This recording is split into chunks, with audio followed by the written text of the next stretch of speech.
Today, I'm going to be talking about the Koss PortaPro. Now, most of you have probably never heard of these, but I'm going to try and change that today. If you want to skip over anything that I'm saying at any time, I'll leave timestamps down in the description. Now, this is the Massdrop Edition PortaPro X.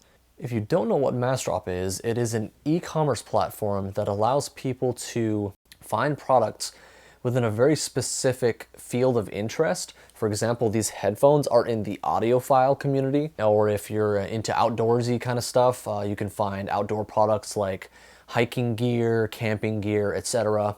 And there's actually a pretty wide variety of communities in there, so definitely go check them out. Link in the description. Full disclosure, I'm not getting paid to say any of this. I'm doing this solely on my own accord. Anyway, let's get back into the headphones. Now, these headphones are legendary in the audio community. The original Koss PortaPro debuted in 1984, and the design has remained virtually the same since then. So, what we're going to do right now is do a quick unboxing so you can see what you get in the package, and then after I will talk about build, features, comfort, looks. Alright. Then I'll make a comparison between the PortaPro X and the standard edition, and then of course I will go into sound quality. So without any further ado, let's get right into the unboxing. So here we have it, the Massdrop Edition Koss PortaPro X. I'll quickly show you the box a little bit here. Now, Koss has been around for a long time actually. I think it says right here, back in 1958. That's when they created the first stereo phone.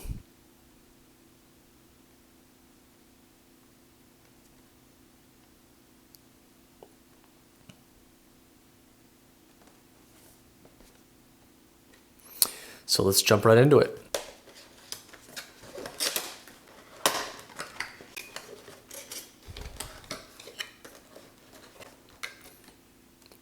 Hearing is believing.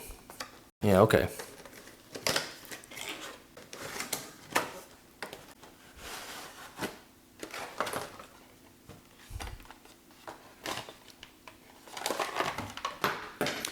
Now it does come with a pouch. I'll give you a good shot of that there. The thing with this pouch is the headphones do not fit in the pouch very well. They do fit, but it's almost impossible to get them out without feeling like you're going to break something. And here they are. Now there are some subtle differences between the PortaPro X that I'm holding right here and the original version. I do have the original version right here next to me. Now here are my original PortaPros. I've had these for about 5, maybe 6 years now, and they've held up really well. And as you can see right there, I have the mod mic attachment magnet. Now here they are side by side.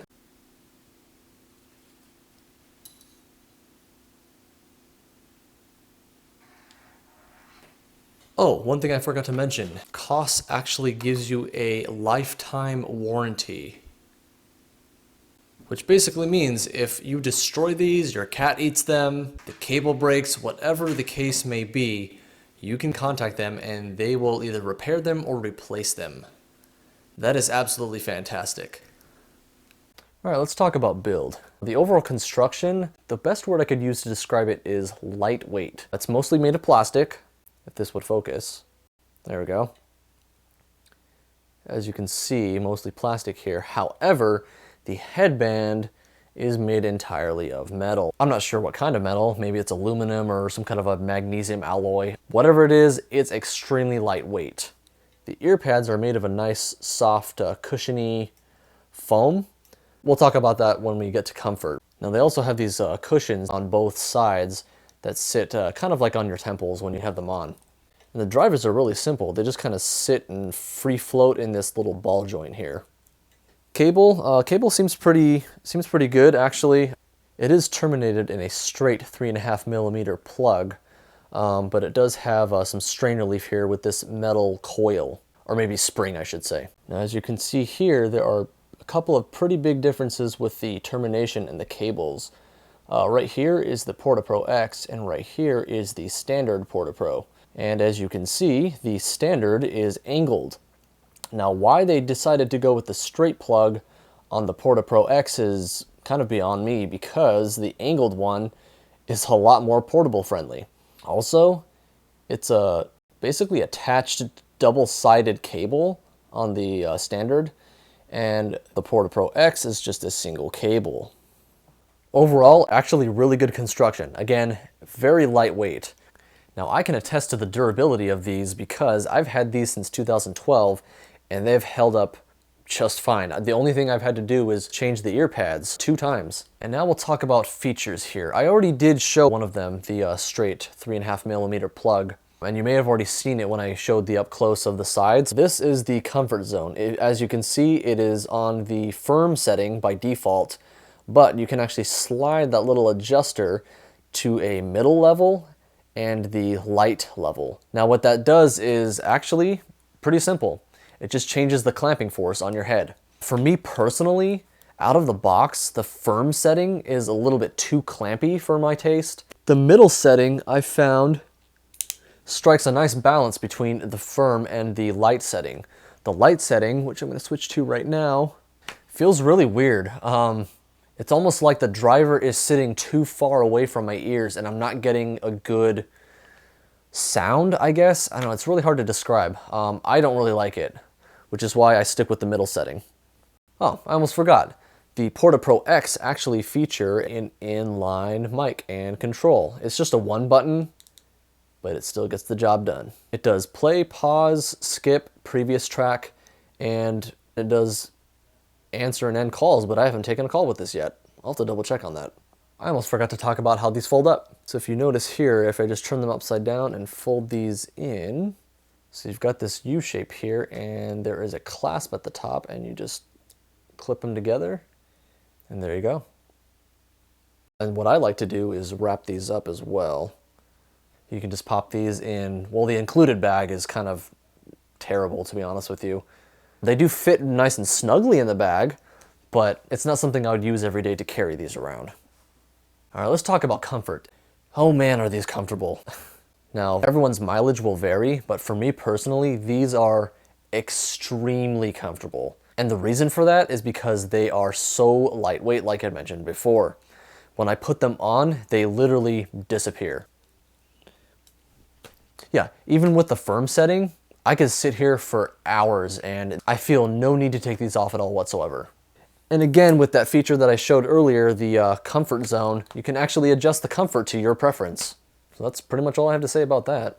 Now, looks. I'm not gonna say much about this. This is gonna be personal preference, and I actually like the look of the Koss PortaPro. It's very commonly described as having an 80s aesthetic, which makes sense. They were originally released in the 80s. Now, as you can see, the Massdrop PortaPro X are all black with the exception of the logo and the writing to show where the comfort zone is and the adjustments. Now, here are the standard PortaPros, and as you can see, it still has kind of an all-black aesthetic to it, with the exception of the chrome accents and the logo and the writing. Oh, and of course, the blue drivers and the comfort zone slider. So love it or hate it, I love it. All right, let's talk about sound. Since you've gotten this far, I'm just gonna go ahead and say this. These sound phenomenal. In fact, I'm gonna take it one step further. These are the best headphones that you can get under $50, period. Now, what do I have to say to back that up? Well, how am I gonna do this? Now, you guys, I'm not very good at describing sound because I'm not very good at describing anything. So I'll do the best that I can. But if you want a more in-depth and extensive description of the sound, definitely go check out my good buddy Metal571. I'll link his channel down in the description along with his review of the Koss PortaPros. He can describe sound so much better than I can. Alright, before I get into the details of any of this stuff, I need to put this out there. Everyone hears sound differently, so your mileage will vary. Having said that, everything that I say, please take it with a grain of salt. All I can tell you is how I hear sound. Now, even though I've had these for almost 6 years, actually, I've had these for almost 6 years. These are my original PortaPros that I got in 2012. So again, even though I've had them for that long, I've been listening to these for the past maybe week and a half or so, really immersing myself in their sound quality. I've even been gaming in these. So if you're looking for a good gaming headphone, these are fantastic. Now the best word I can use to describe these overall is relaxed. They're very warm sounding headphones and they do tend toward the dark side. The dark side. I'll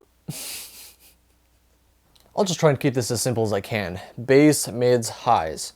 And then I'll probably talk a little bit about soundstage and imaging, and a little bit later I'll probably talk about EQ. So to start off, the bass.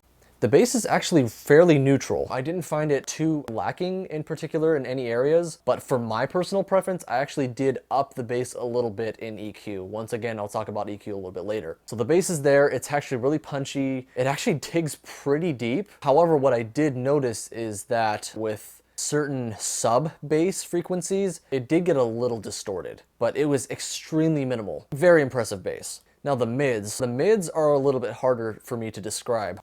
The mids are where you're going to find the bulk of the instrumentation and your vocals typically. The mid-range is actually really smooth. It's not too forward, and I didn't find it lacking. And actually, as you'll see later with my EQ, I didn't change the mid-range at all. Very smooth mid-range. So the highs, thankfully, are actually not fatiguing. Now, what I mean by fatiguing is really difficult to listen to, not with comfort or anything like that. To my ears, they actually seemed a little rolled off. Once again, as you'll see later with my EQ, I did boost the highs a little bit at specific frequencies. But to the untrained ear, that's not going to matter. These are very non-fatiguing, very neutral. Overall, the highs are there. You can hear them. They're nice and clear. The detail isn't quite there, but at this price, you can't really expect that. Still, going back to the overall theme of being really relaxed. Now, one thing I really want to drive home with these is something that Metal 571 actually said, and it describes these perfectly. The sound signature is impossible to hate. You can't hate these. In fact, when you look at these, you think, oh, those can't sound very good at all. Well, when you put them on, you will be in for a nice surprise. Everyone I've recommended these to has been shocked at how good they sound.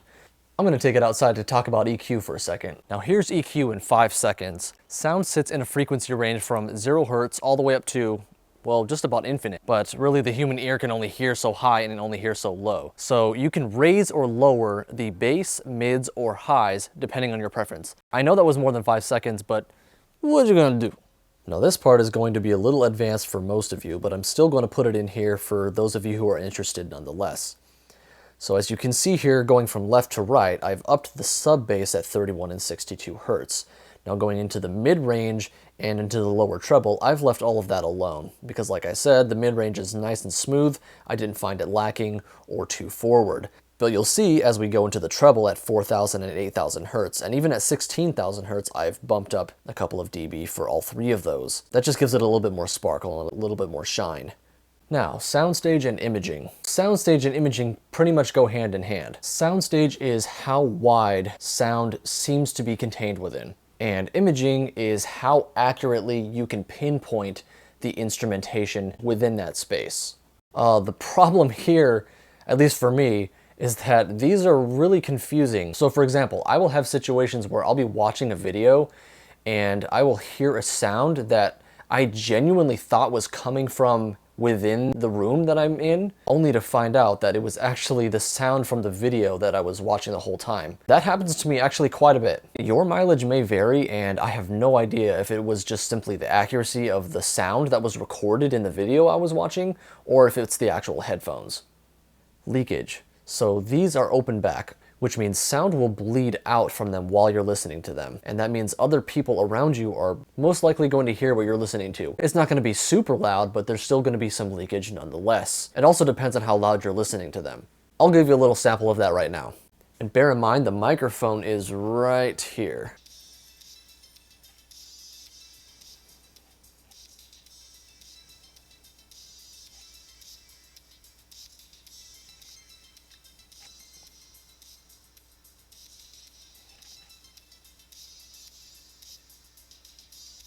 So that was at a very comfortable listening level for me. But again, your mileage will vary depending on how loud you listen to your music. Now I do want to talk about price here a little bit because that's extremely important with these. The standard edition of these retail for about $40. You can find them as low as maybe about $25 used. If you can find them for $25, that is an absolute steal. But the normal price usually hovers around $40, and these PortaPro X Massdrop edition also retail for $40. Now even at $40, these are still an absolute steal. Unfortunately, as of right now, the drop on these is inactive on Massdrop, but if they can get enough requests, I don't know what that number is, it's likely they could bring these back. In the meantime, if you want the PortaPro X's, you either have to wait until the drop comes back, you could potentially find them on eBay if anyone's even selling these, or you can get the standard edition, but they also do come in a couple of different colors. If I remember correctly, there's a black and gold version and a beige version. Actually, no, I think there is a third version that is all black, except it still has a few accents, as opposed to being genuinely all black like the PortaPro X's. Overall thoughts and conclusion. The thing I really want to drive home here is value. These really are the best headphones that you can get under $50, hands down. They're extremely comfortable, extremely lightweight, extremely portable. They sound shockingly good. I mean, seriously, the way I see it is if you have ears, you need a pair of these. Anyway, that's all I have to say for now. Thanks for watching, I guess. I gotta go.